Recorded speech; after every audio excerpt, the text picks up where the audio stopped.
ബേസ്മെൻറ്റിലെ വീഴ്ചയിൽ തളർന്നു കിടക്കുന്ന ജയ്. പതിയെ ബോധം വന്ന് എഴുന്നേൽക്കുമ്പോഴാകട്ടെ പടിയിറങ്ങി വരുന്ന ജെയ്സൺ. നമ്മൾ മുൻപ് ബാറിൽ വെച്ച് കണ്ട ജെയ്സൺ 2. കൺമുമ്പിൽ കിട്ടിയാൽ പകരം ചോദിക്കുമെന്ന് പറഞ്ഞ് മുഖത്ത് പരിക്കുകളുള്ള ജെയ്സൺ 2. ഇറങ്ങി വന്ന് തൻ്റെ കുടുംബം എവിടെന്ന് ചോദിക്കുമ്പോൾ നിന്നെപ്പോലെ തന്നെ എനിക്കും അറിയില്ലെന്ന് ജയ്. ജെയ്സൺ 2 നേരെ പിടിച്ച് ജെയ്യുടെ കൈ നോക്കുന്നു. തുടക്കത്തിൽ വെയർഹൗസിൽ വെച്ച് സ്വയരക്ഷയ്ക്കായി ജെയ്സൺ ജെയ്യുടെ കൈ ഒരു കൂർത്ത കമ്പിയിലേക്ക് കയറ്റിയപ്പോൾ ഉണ്ടായ മുറിപ്പാട് കണ്ട് അത് തന്നെ ബോക്സിലേക്ക് കയറ്റിയിട്ട് ജെയ് എന്ന് മനസ്സിലാക്കി കുടുംബം എവിടെന്ന് ചോദിച്ച് അറിഞ്ഞും പുറഞ്ഞും തല്ലുമ്പോൾ ജെയ്സൺ ചാർലിയും ഡാനിയും ഒത്ത് വണ്ടിയിൽ എങ്ങോട്ടെന്നില്ലാതെ പോവുകയാണ്. വണ്ടി ബ്ലെയറിൻ്റേതാണ്. ജെയ്സൺ നൈസായി പൊക്കിയ കാറിൽ എവിടെ പോകണമെന്ന് താൻ തീരുമാനിച്ചാൽ ശരിയാവില്ലെന്നും നിങ്ങൾ ചോസ് ചെയ്യാനും പറയുന്നത് കേട്ട് ചാർലി എനിക്കൊരു സ്ഥലം അറിയാമെന്നും പറഞ്ഞ് കൂട്ടുകാരൻ ജെയിംസിൻ്റെ വീട്ടിലേക്ക് ആ യാത്ര തൽക്കാലത്തേക്ക് നിർത്തുന്നു.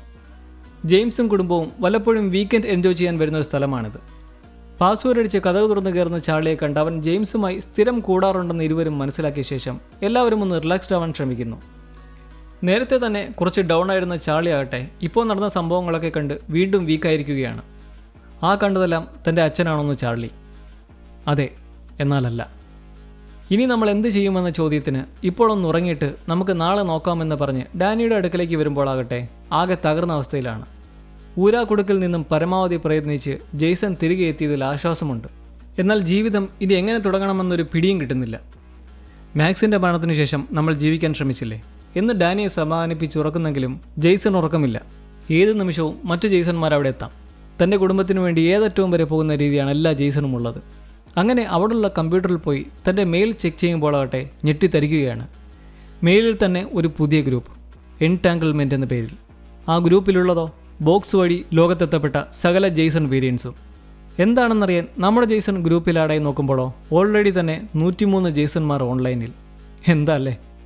എല്ലാവരും മെസ്സേജും വീഡിയോ കോളും ഒക്കെയാണ്. ഡാനിയലെ കണ്ടോ, ചാർലിയെ കണ്ടോ എന്നൊക്കെയും ഞാനാണ് ഏറ്റവും ഡിസേർവിംഗ് എന്നുള്ള മെസ്സേജുകൾ വേറെ. ഒടുവിൽ നമുക്കൊരുമിച്ച് കുടുംബത്തെ കണ്ടുപിടിക്കാമെന്നുള്ള ജെയ്സന്മാരുടെ പ്രൈവറ്റ് മെസ്സേജ് വരുന്നതോടെ അത് ഓഫാക്കി ഒരു ഇരുമ്പ് ദണ്ടുമെടുത്ത് ഏത് നിമിഷവും ഒരു അറ്റാക്കിന് തയ്യാറായി ജെയ്സൺ വീടിനുള്ളിൽ കാവലായി സോഫയിൽ ഇരിക്കേണ്ട അവസ്ഥ. ബുദ്ധി കൂടുതലായി പോലുണ്ടാകുന്ന ഓരോരോ പ്രശ്നങ്ങളെ. നേരം പുലർന്നെഴുന്നേൽക്കുന്ന ജെയ്സൺ കോഫിയുമായി ഡാനിയിലെ ഇരിക്കുന്ന വീട്ടിലെ ബീച്ച് വ്യൂ ഏരിയയിലേക്ക് ചെല്ലുമ്പോൾ ഡാനിക്ക് എങ്ങനെ തുടങ്ങണമെന്നറിയില്ല. ആദ്യമൊക്കെ ജെയ്യുടെ പെരുമാറ്റം വളരെ ഇഷ്ടമായി തോന്നി. ജീവിതം വീണ്ടും ഒന്നേയും തുടങ്ങിയ പോലെ. എന്നാൽ അത് തൻ്റെ യഥാർത്ഥ ഭർത്താവായിരുന്നില്ല. പരിഭവിക്കുന്ന ഡാനിയെ ആശ്വസിപ്പിച്ച് തന്നെ വിവാഹം കഴിക്കാത്ത ഒരു ഡാനിയല വെർഷനെ കണ്ടതായി പങ്കുവയ്ക്കുകയാണ് ജെയ്സൺ. ആർട്ട് ഗാലറി നടത്തി നല്ല സ്വീകാര്യതയിൽ ജീവിച്ചു വന്ന ഡാനിയല വർഗാസ് കല്യാണം കഴിച്ചിട്ടേയില്ല. അവിടെ താൻ ഹാപ്പിയായിരുന്നു എന്ന ഡാനിയുടെ ചോദ്യം. അന്ന് അവൾ എന്നോട് നിന്നെപ്പറ്റി ചോദിച്ചതും അതുതന്നെയായിരുന്നു. ഇതേ സമയം വീട്ടിൽ കുടുംബവുമൊത്തുള്ള ചില മധുര നിമിഷങ്ങളെക്കുറിച്ച് സ്വപ്നം കണ്ടെണീക്കുന്ന ജെയ്സൺ 2 രാവിലെ തന്നെ ബാങ്ക് അക്കൗണ്ടും മറ്റും ചെക്ക് ചെയ്യുകയാണ്. ഹോട്ടലിലോ ഫ്ലൈറ്റ് ടിക്കറ്റിനോ ഒന്നും ട്രാൻസാക്ഷൻ നടന്നിട്ടില്ല. മൂവരുടെയും ടവർ ലൊക്കേഷനും ഫോൺ ഓഫായതിനാൽ അൺഅവൈലബിൾ ആണ്. ഉടൻ തൻ്റെ ഫോണിൻ്റെ കാര്യം ഓർമ്മ വന്ന് അവിടെ കെട്ടിയിട്ടിരിക്കുന്ന ജെയ്യുടെ പക്കൽ നിന്നും ഫോൺ എടുക്കുമ്പോൾ അതിൽ ബ്ലെയറിൻ്റെ മെസ്സേജ്. വണ്ടി ഇപ്പോഴെങ്ങാനും തിരിച്ചു കിട്ടുമോയെന്നും എന്തെങ്കിലും പ്രശ്നമുണ്ടോയെന്നും. ജെയ്സൺ 2 അതിന് റീപ്ലൈ കൊടുക്കുമ്പോൾ ജെയ്സൺ ഡാനിയലോട് താൻ കഴിഞ്ഞ ദിവസം മെയിലിൽ കണ്ട ഗ്രൂപ്പിനെക്കുറിച്ചും 100ഓളം ജെയ്സൺ വേരിയൻസ് ഈ സമയം തന്നെ ഈ ലോകത്ത് എത്തിയിട്ടുള്ളതായും പറയുമ്പോൾ അവരെന്താ ചർച്ച ചെയ്യുന്നതെന്ന ചോദ്യം ഡാനിയിൽ നിന്നും. ചിലർ ലോട്ടറി സിസ്റ്റം പോലെ ഡാനി തിരഞ്ഞെടുക്കുന്ന ആൾ നിന്നിട്ട് ബാക്കി എല്ലാവരും പോയിക്കോണം. ചിലർ ഡാനി തിരഞ്ഞെടുക്കുന്ന ആളുടെ കാവലായി ശിഷ്ടകാലം ജീവിക്കാമെന്ന് തീരുമാനിച്ചിരിക്കുന്നവർ. രസകരമായ ചർച്ചയെക്കുറിച്ച് അറിഞ്ഞ് ഇരുവരും ചാർലിയുടെ അടുത്തേക്ക് പോകുമ്പോൾ വീട്ടിൽ ജെയ്സൺ 2വിനോട് തൻ്റെ ലോകത്തിലുള്ള ജീവിതം എങ്ങനെയായിരുന്നുവെന്ന് ചോദിക്കുകയാണ്. ജെയ്സൺ 2 ഇത് കേട്ട് കട്ടക്കലിപ്പിൽ.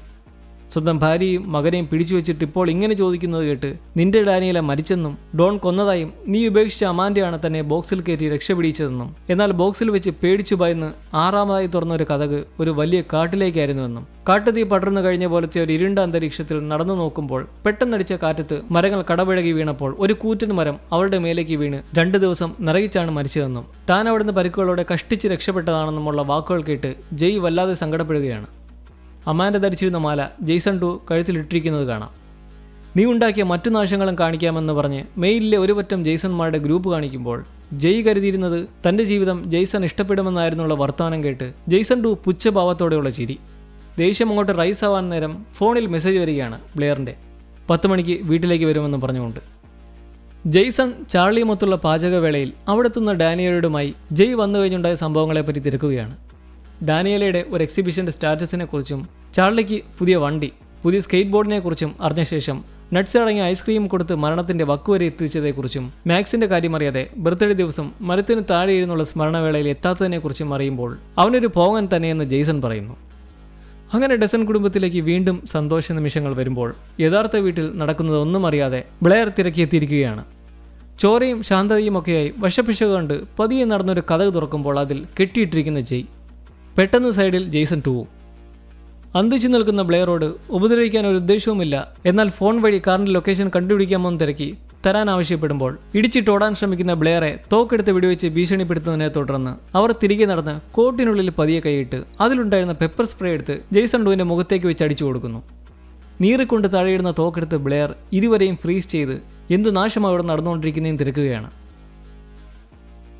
ഒരു അപൂർവ യാത്ര കഴിഞ്ഞ് തിരിച്ചു വന്നിട്ടുള്ള ജെയ്സൺ അറിയാൻ എക്സൈറ്റഡ് ആയുള്ള പല ചോദ്യങ്ങളുമുണ്ട്. മറ്റുള്ള റിയാലിറ്റി ലോകങ്ങൾ അത് സത്യത്തിൽ എവിടെയാണെന്നറിയാൻ ഡാനിയല ആഗ്രഹം പ്രകടിപ്പിക്കുമ്പോൾ ആ ലോകങ്ങളെല്ലാം നമുക്ക് ചുറ്റുമാണ്, വളരെ അടുത്ത്, മൈക്രോൺ ദൂരത്തിൽ. നമ്മുടെ കോൺഷ്യസ്നെസ് എന്നത് ഒരൊഴുക്കാണെങ്കിൽ നമുക്ക് ആ ലോകങ്ങളെല്ലാം കണ്ടനുഭവിക്കാൻ കഴിയും.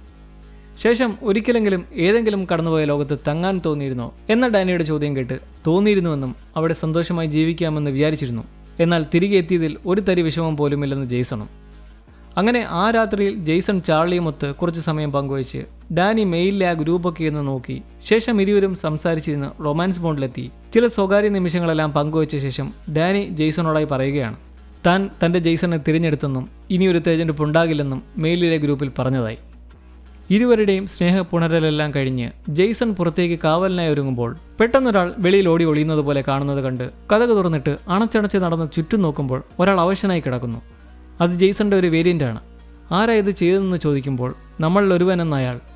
എനിക്ക് മരിക്കേണ്ടെന്നും ചാർലിയെ കാണണമെന്നും പറഞ്ഞ് അവശനായ ജെയ്സൺ കരയുമ്പോൾ ദൂരെ നിന്നും മറ്റൊരു ജെയ്സൺ വെടിവെക്കുന്ന ശബ്ദം കേട്ട് ഓടി അകത്തേക്ക് കയറുമ്പോൾ ഡാനിയും എത്തി എന്താ വെടിവെച്ചതെന്ന് അന്വേഷിക്കുന്നു.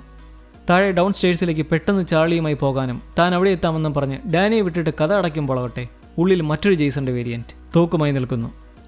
അത് ചൂണ്ടി പെട്ടെന്ന് ഡ്രസ്സ് അഴിച്ചു തരാൻ പറയുന്നത് കേട്ടടിക്കുമ്പോൾ എന്തേലും കോഡ് വേർഡ് ഉണ്ടോ എന്ന് ചോദിച്ച് അടുത്തിരുന്ന വേരിയന്റിനെ ഞൊടിയിടയിൽ ആക്രമിച്ച് തോക്ക് തട്ടിമാറ്റി തമ്മിൽ അടികൂടുമ്പോൾ വേരിയന്റിനെ വെടിവെച്ച് വീഴ്ത്തുന്നു ഉള്ളിലുള്ള മറ്റൊരു വെർഷൻ.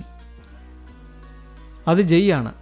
ഉടൻ ഡാനിയും ചാർലിയും ഇറങ്ങി വരുന്നത് കണ്ട് ജെയ് തോക്ക് താഴെ വെച്ച് ഞാൻ ഉപദ്രവിക്കാൻ വന്നതല്ലെന്നും ഇതിൻ്റെ എല്ലാം കാരണക്കാരനായ ആളാണ് താനെന്നും പറഞ്ഞ് ക്ഷമ ചോദിക്കുമ്പോൾ ചാർലി വന്നൊരൊറ്റയടി.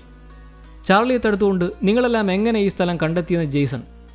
ബ്ലെയറിൻ്റെ ഫോൺ വഴി ട്രാക്ക് ചെയ്താണ് താൻ എത്തിയതെന്നും എന്നാൽ വണ്ടിയിൽ ഒരു വേരിയൻറ്റ് ട്രാക്കർ വെച്ചത് വഴിയാണ് മറ്റുള്ളവരെ മറിഞ്ഞ് ഇവിടെ എത്തിയതെന്ന് ജെയ് വിശദീകരിച്ചുകൊണ്ടിരിക്കുമ്പോൾ പുറത്ത് വെടിവെച്ച് മൊഴിയുകൊണ്ടിരിക്കുകയാണ് കുറേ ജെയ്സനെ കൊന്നുകൊണ്ടിരിക്കുന്ന ജെയ്സന്മാർ. ഇവിടെ നിന്നാൽ അപകടമാണെന്നും വണ്ടി പുറത്ത് കിടപ്പുണ്ടെന്നും പറഞ്ഞ് ജെയ് താക്കോൽ കൊടുക്കുന്നെങ്കിലും ജെയ്സന് വിശ്വാസം വരാതെ നോക്കുമ്പോൾ സത്യമായും സഹായിക്കാൻ ശ്രമിക്കുകയാണെന്ന് പറഞ്ഞ് കാർ കിടക്കുന്നിടത്തേക്ക് അവരെ നയിച്ച ശേഷം ഡാനി എന്ന് നോക്കി അവർ പുച്ഛഭാവത്തോടെ വണ്ടിയിൽ കയറിയിരിക്കുമ്പോൾ ജെയ്സനെ വിളിച്ച് കയ്യിലെ മോതിരമൂരി ഇത് നിന്റേതെന്ന് പറഞ്ഞ് നൽകുന്നു. ഉള്ള ഗ്യാപ്പിൽ വണ്ടി ഓടിച്ച് പുറത്തു കിടക്കാൻ നോക്കുമ്പോളാകട്ടെ അടുത്തൊരു ജെയ്സൺ മുന്നിൽ തോക്കുമായി ഇടിച്ചു തെറിപ്പിച്ചൊരു വിധത്തിൽ പുറത്തു കടന്ന് തിരികെ ടൗണിലേക്ക് വെച്ച് പിടിക്കുകയാണ്. വണ്ടിക്കുള്ളിൽ ജെയ് അവർക്കായി സൂക്ഷിച്ചിട്ടുള്ളത് ശേഷിക്കുന്ന ആംബ്യൂളുകളും മാക്സിൻ്റെ ഓർമ്മയ്ക്കായുള്ള വീട്ടിലിരുന്ന ബോക്സും തനിക്ക് പറയാനുള്ള കാര്യങ്ങൾ റെക്കോർഡ് ചെയ്ത ഫോണും. ജെയ്യുടെ കുറ്റമേറ്റ് പറച്ചിൽ, ക്ഷമാപണം, സ്വന്തം ലോകത്തു നിന്നും വിഷമത്തോടെ ആണെങ്കിൽ കൂടി ഒരിക്കൽ ആഗ്രഹിച്ച ജീവിതം ജീവിക്കാനുള്ള കൊതി കൊണ്ട് ചെയ്ത കുറേ കാര്യങ്ങൾ. എന്നാൽ ആദ്യം ഡാനിയലയെക്കുറിച്ച് മാത്രമായിരുന്നു ചിന്ത. എന്നാൽ ജെയ്സൺ, ഞാൻ കരുതുന്നത് നമ്മൾ ഇരുവരിലും സ്നേഹബന്ധങ്ങൾക്ക് വേണ്ടി ജീവിതം നൽകാൻ പേടിക്കുന്ന ഒരു സ്പേസ് ഉണ്ട്. നീ അതിനെ ബ്രേക്ക് ചെയ്ത് കടന്നുപോയി. എന്നാൽ ഞാൻ ആ പാട്ട് നശിപ്പിക്കാനാകാതെ ഒതുങ്ങിപ്പോയി. നിനക്ക് അടുക്കും ചിട്ടയുമില്ലാത്ത നല്ലൊരു മനോഹര ജീവിതവും സമ്മാനമായി ലഭിച്ചു. ക്ഷമയർഹിക്കുന്നില്ല. എന്നിരുന്നാലും ഈ ലോകം ഇനി സുരക്ഷിതമല്ല. മറ്റൊരു വീട്ടിലെത്തുക എന്നത് മാത്രമാണ് ഏക വഴി. അത് നിങ്ങൾ കണ്ടുപിടിക്കുമെന്ന് എനിക്കുറപ്പുണ്ട്. അങ്ങനെ ജെയ്യുടെ വാക്കുകൾ കേട്ട് നേരെ വെയർഹൗസിലേക്ക് എത്തുകയാണ്, ബോക്സിനടുക്കലേക്ക്, എല്ലാം തുടങ്ങിയ ആ സ്ഥലത്തേക്ക്. ഈ ലോകത്ത് നിന്ന് വിടവാങ്ങാൻ വിഷമിച്ചിരിക്കുന്ന ചാർലിയോട് ഇവിടെ നിന്നാൽ ഓരോ നിമിഷവും ഭയന്ന് ജീവിക്കണമെന്ന് പറഞ്ഞു മനസ്സിലാക്കി ബോക്സിനടുക്കിലേക്ക് ചെല്ലുമ്പോഴാകട്ടെ അവിടെ ജെയ്സന്റെ ഒരു വലിയ പറ്റം വേരിയന്റുകൾ നിൽക്കുന്നു. ഇരുവരും പേടിച്ചു നിൽക്കുമ്പോൾ ആ വേരിയൻസ് എല്ലാം കണ്ട് ഭയപ്പെടേണ്ട, ഞങ്ങൾക്കറിയാം നിങ്ങളുടെ ഇനിയുള്ള ഏക വഴി ബോക്സ് ആണെന്നും യാത്ര പറയാൻ വന്നതാണെന്നും വിവിധ ജെയ്സന്മാർ പറയുന്നത് കേട്ട് അങ്ങോട്ടേക്ക് നടന്നെടുത്തിട്ട് ഡാനിയല എല്ലാവരോടുമായി ക്ഷമ ചോദിക്കുകയാണ്. അതിലെ സഹനശക്തിയുള്ളൊരു ജെയ്സൺ വന്നിട്ട് നീയും ചാർലിയും സന്തോഷമായിരിക്കണമെന്നും അവരെ നോക്കണമെന്നും നമ്മുടെ ജെയ്സണോട് പറഞ്ഞിട്ട് മാറി നിൽക്കുമ്പോൾ അവർ നടന്നു നീങ്ങുന്നത് കണ്ട് അതിലെ മറ്റൊരു വേരിയൻ പരിഭവത്തോടെ ഓടി വന്ന് തടയാൻ ശ്രമിക്കുന്നെങ്കിലും കട്ടി മനസ്സുള്ള ജെയ്സൺ എല്ലാവരോടുമായി നമ്മുടെ കുടുംബത്തിന് വേണ്ടിയാണെന്നും മാറി നിൽക്കാനും പറയുന്നത് കേട്ട് വിഷമത്തോടെ മാറി നിൽക്കുന്ന ഒരു കൂട്ടം ജെയ്സണുകൾക്കിടയിലൂടെ മൂവരും ബോക്സിലേക്ക് കയറുകയാണ്. മറ്റൊരു ലോകത്തിൽ ലാവൻഡർ ഫെയറി നിർമ്മിക്കുന്ന റയാൻ, ലെയ്റ്റനെ കാത്തിരിപ്പുള്ള കൈവിരലുകൾ അറ്റുപോയ ഡോൺ, ഓരോ ലോകങ്ങളും ആസ്വദിച്ച് സ്വർഗീയ ജീവിതം നയിക്കുന്ന ലൈറ്റ്, താൻ കണ്ടെത്തിയ ലോകത്ത് ഒരു നല്ല ജീവിതം സൃഷ്ടിക്കുന്ന അമാൻഡ, അവരുടെ അടുക്കലേക്ക് എത്തുന്ന മറ്റൊരു റയാൻ. അവിടെ ഇരുവരും ആദ്യമായി പരിചയപ്പെടുമ്പോൾ ബോക്സിൽ നിന്നും ഒരു പുതിയ ലോകത്തേക്ക് കടക്കാനായി ജെയ്സണും ഡാനിയലയും ചാർലിയും. ചാർലിയെ കഥക് തുറക്കാൻ അനുവദിച്ചവർ പ്രകാശപൂരിതമായ ഒരു ബ്രൈറ്റ് ലോകത്തേക്ക് കടക്കുകയാണ് സുഹൃത്തുക്കളെ, അവരുടെ പുതിയൊരു ജീവിതത്തിലേക്ക്. എന്ത് മനോഹരമായ ഒരു അനുഭവമായിരുന്നു ഡാർക്ക് മാറ്റർ. ആദ്യം തന്നെ ജെയ്സൺമാരായി എക്സലന്റ് പെർഫോമൻസ് കാഴ്ചവെച്ച ജോയൽ എഡ്ഗർട്ടൺ, ഹാറ്റ്സ് ഓഫ്.